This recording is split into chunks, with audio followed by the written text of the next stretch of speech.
The age-old question, do you pick the US market or do you spread your bets and invest in the world? Before we get into the stats, I want you to ask yourself this question. Why do you want to invest into an index fund?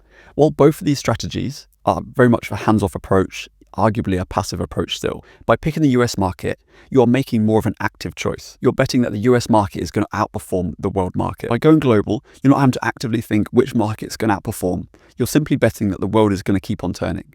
But at the cost of that peace and passiveness is potential returns. And that's what we're going to get into in today's video. It's important to note, if you go down the global route, you're still having massive weighting towards the US. Over 64% of the global index is invested in the US market. So it's not like we're saying it's US versus the world without the US included. All you're deciding is whether you want 64% or do you want a slightly higher percentage, all the way up to 100%, obviously going into the S&P 500 and investing into the US market. I think comparing the performance of the two is really interesting. So what this shows is the relative performance between the S&P 500 and the world index without the US included.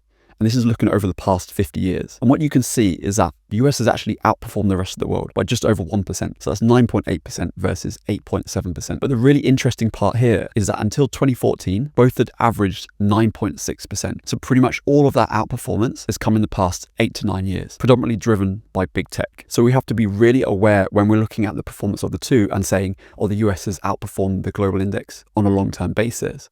While that is true, we have to be aware of how much of a recency bias are we placing on that. This is another really interesting chart because what this shows is the periods of when that outperformance has occurred. So for example, in the late 80s, when the US was underperforming the rest of the world, then coming into the 90s, into the dot-com bubble, this is when the US massively outperformed the rest of the world. And then coming off the back of that dot-com bubble into the global housing crisis, that's when there was a period where the rest of the world was outperforming the US. And this is the most interesting part, where a lot of this outperformance has come from. The Magnificent Seven, for example, big tech has really driven those massive returns in the S&P 500 and the US market.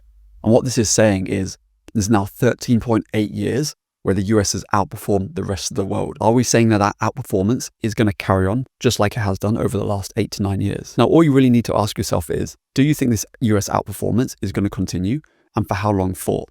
Just looking at this chart, we're not necessarily saying that this is suddenly going to end, and just because there's been an extended period of US outperformance, that the rest of the world is suddenly going to overtake it. What it's looking to highlight is that we're not putting too much emphasis on the recency bias, and sometimes we just need to take a step back and look at the market over the past 50 years. Because what we can see is that there isn't a clear trend. We can see the cycles where there's periods where the US outperforms, and then there's periods where it will underperform. And I think it's very easy to look back over the past 10 years and think, oh, these companies are just going to continue growing just like they have been doing, so I may as well just stick with the US market. And that could definitely happen, for the next 5 to 10 years. The US could continue outperforming the rest of the world. So you could go into the world index thinking, oh, at some point this is going to come back towards the rest of the world, and the US will continue to outperform. At some point, we would expect it to come back towards the average. But the key question is, when is that going to happen? The S&P 500 has changed massively over those past 50 years. It's much more global than it used to be. If you think about some of the biggest companies in the S&P 500, they're so global now.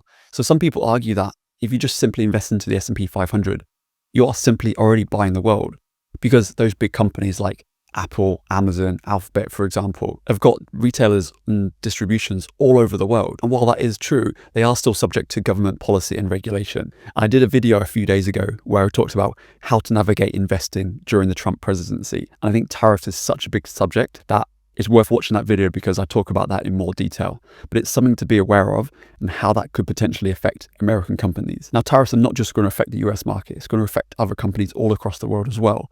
But it's just another factor to take into account. Remember as well that the share price is simply the market's perception of how well that company is doing. So if a share price suddenly goes up, for example, it's because they're expecting future returns from that company.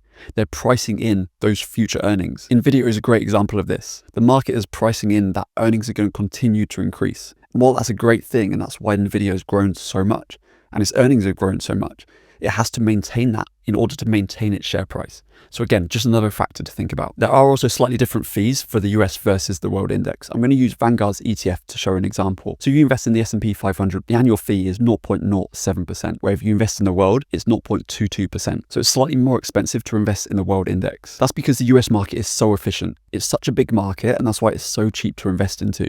With the world market, because it's investing into a wider range of industries and regions, is also including developing nations as well, which are slightly less efficient, and that's why it's a slightly higher cost. But in all honesty, I don't think this really matters. I know people pay a lot of attention to the fees, but look back at the outperformance. If you pick the right one, you're going to easily make more than the difference between the fees just by picking the right index fund. And that leads me on to the final point, which is make sure the focus is still on getting more money into these funds, whichever one you choose.